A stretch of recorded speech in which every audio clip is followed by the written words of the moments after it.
Hold tight and breathe deeply. It seems absurd, yet Asher loves me. Gone with the Wind, one of America's most famous historical romances, won 10 Oscars in the 1930s, returned to that amazing decade's glamour. Throughout Gone with the Wind, you've been generous. I must give my speech to entertain you. Margaret Mitchell's 1936 novel was adapted into a magnificent film that captured spectators with its cinematography and acting. 8 decades later, its appeal remains. Hidden behind its on-screen charm lies a complex labyrinth of behind-the-scenes storylines. Come study these fascinating stories that have been hidden from the public. Gone with the Wind, Margaret Mitchell's literary masterpiece, made a spectacular journey from its beginning to its popularity after a decade of dedication. It was a hit when it was published in 1936 because it told a riveting story about the American Civil War and its aftermath.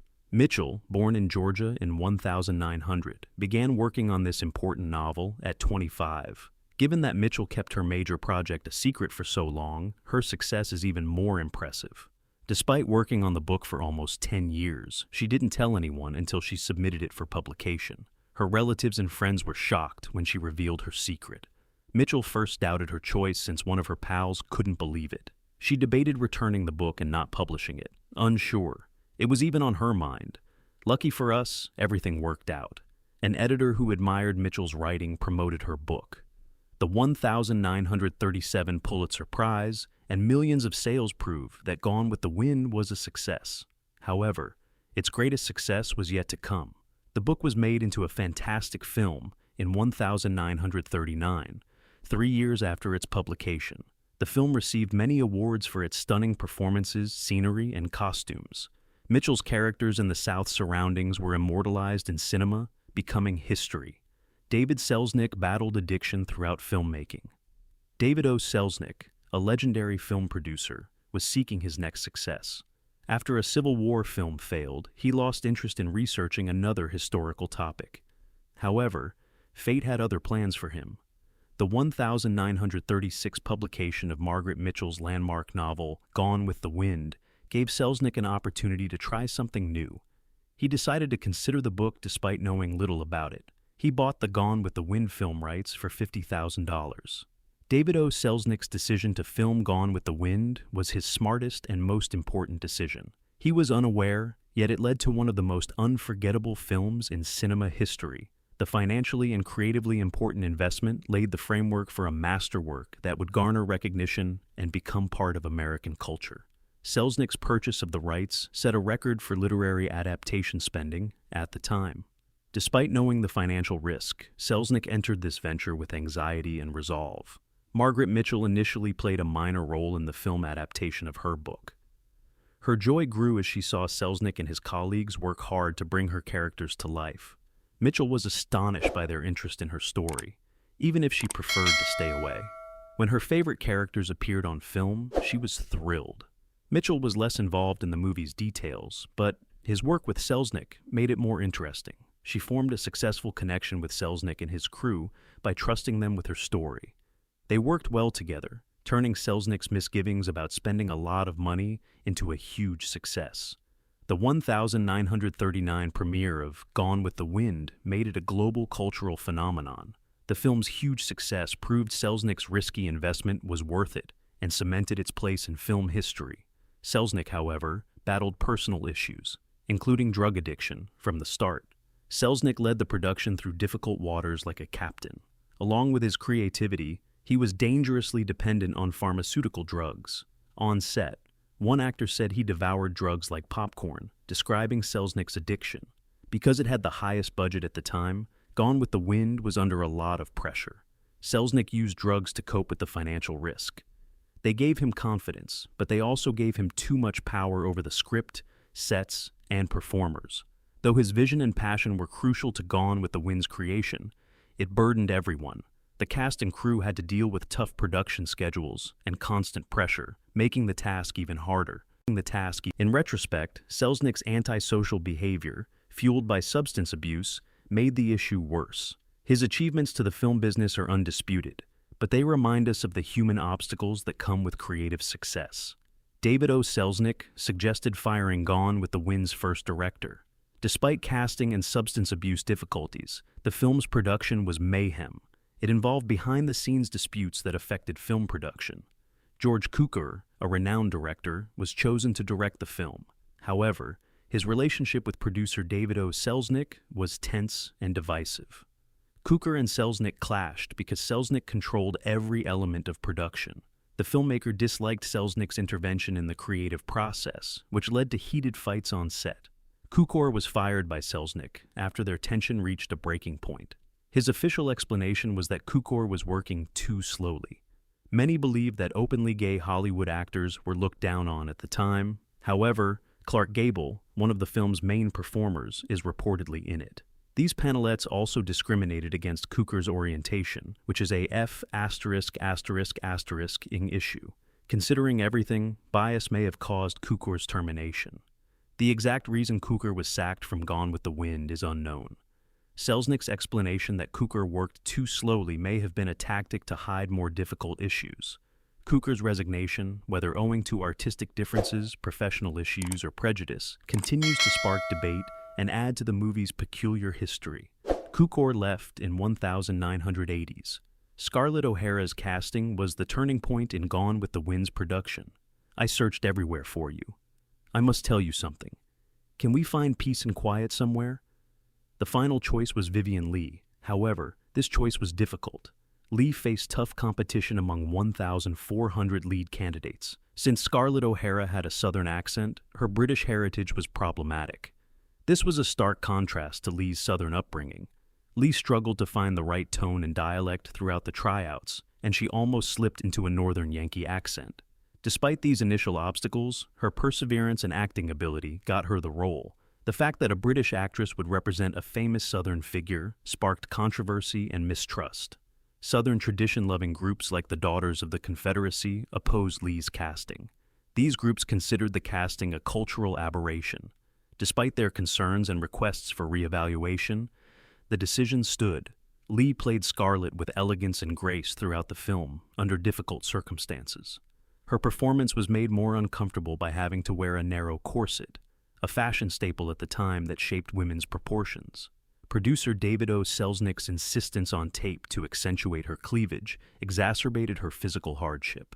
In addition to physical challenges, Leigh faced psychological ones.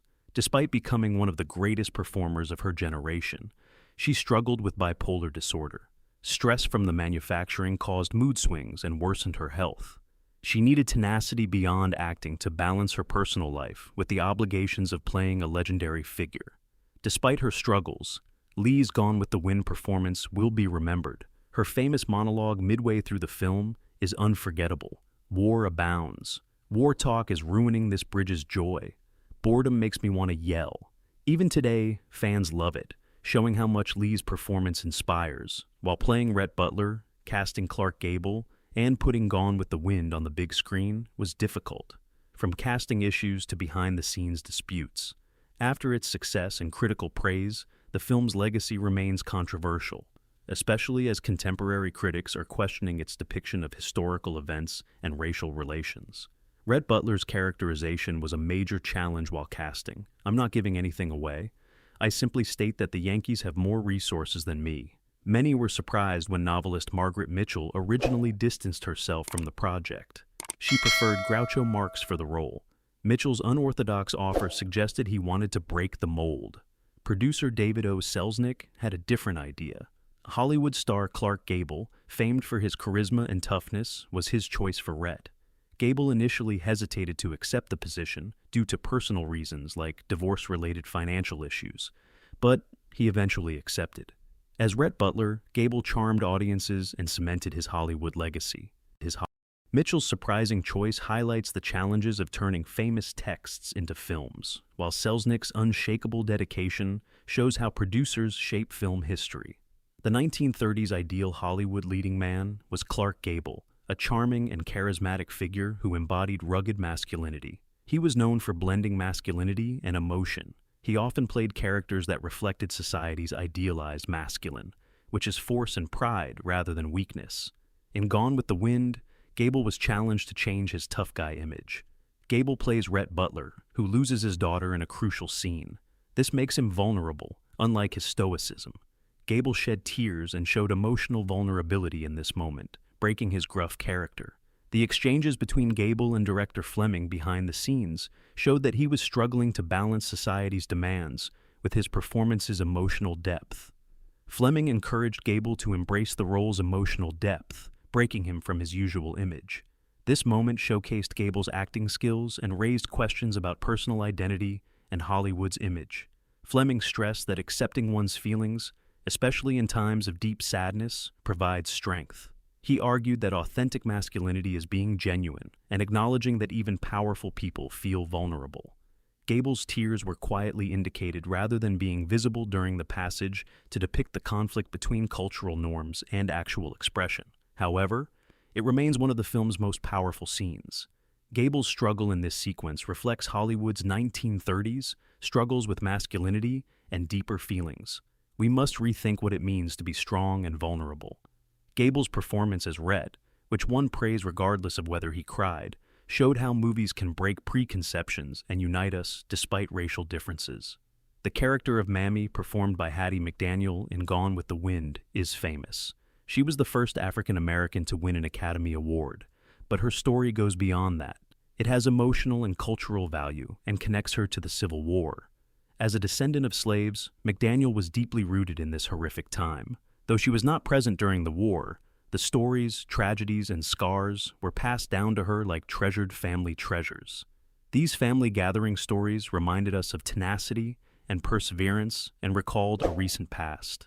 These stories were deeply personal to McDaniel, who played Mammy in Gone with the Wind. Viewers felt a spectrum of emotions as she won the 1940 Academy Award. Although it was a major triumph for African Americans in Hollywood, it showed the persistent racial differences of the day. At the Academy Awards at the Ambassador Hotel, segregation rules prevented Hattie McDaniel from sitting with her fellow cast members. This irony was evident to all who saw the unfairness. She walked confidently onto the platform to receive her award, mindful of its significance for herself and all African Americans who want to be treated with respect. The glorified depiction of pre-Civil War Southern life and the lack of real concerns for African American characters like McDaniel's Mammy have been questioned. McDaniel's portrayal of Mammy in Gone with the Wind has been critiqued despite its historical significance. Despite his difficulties, McDaniel responded to criticism well. The Hollywood Reporter said that she said, "This response underscores her determination to continue pursuing roles in the industry, despite limitations, and her resilience in overcoming societal barriers." Clark Gable and Hattie McDaniel had a deep romance and great on-screen chemistry. Gable, a staunch McDaniel supporter, stood by her when Georgia segregationist laws threatened to bar her from the film's 1939 Atlanta premiere. After realizing McDaniel would not attend the festivities, Gable considered not going. He was unhappy that his pal wouldn't be there to celebrate their image collaboration. They became buddies after seeing China Seas in 1935. McDaniel promoted the film, but was undercredited. After working together, Gable and McDaniel became close friends. It also showed Gable how his co-star was mistreated before the Gone with the Wind scandal. The Civil War setting of Gone with the Wind was not its only theme. It showed 1930s filmmaking's technological and artistic advancement. The film's vibrant graphics transported audiences to a Technicolor world, a welcome change from the black and white films of the time. A little but significant detail in Gone with the Wind revealed Technicolor's entire potential, highlighting the film's broad plot. Vivien Leigh had green eyes when she played Scarlett O'Hara. However, Scarlett's blue gaze was described as mesmerizing. In black and white, this discrepancy may have gone missed, but in Technicolor, it was obvious. In the days before digital effects, changing an actor's eye color during post-production was a feat. The meticulous Gone with the Wind crew realized the importance of staying true to Margaret Mitchell's concept for the character. The color of Lee's eyes was carefully changed frame by frame. This ensured that the film's every aspect matched its Technicolor presentation. Due to its complexity, this project required colored filters, precise lighting, and strategic close-ups and cosmetics. These techniques allowed the filmmakers to easily turn Lee's green eyes blue. Gone with the Wind combined reality with inventiveness. It mixed narrative momentum with stunning graphics. It became a symbol of expanding cinema and blurring truth and delusion over time. It made filmmakers dream in color and transform storytelling. Even though he was rugged and strong, Clark Gable had his own worries and concerns. Gable felt self-conscious about his ears while appearing confident on television. He was careful about how he was videotaped due to this slight insecurity, which led to some amusing behind-the-scenes changes. It may surprise viewers that the confident Rhett Butler needs reassurance when the cameras are off. Making Gone with the Wind required more than simply filmmaking. It became a delightful mix of cultures, personalities, and traits. With their distinct histories and quirks, each performer gave their characters depth that made them memorable. Despite their large stories, the individuals' unique traits made them more likable.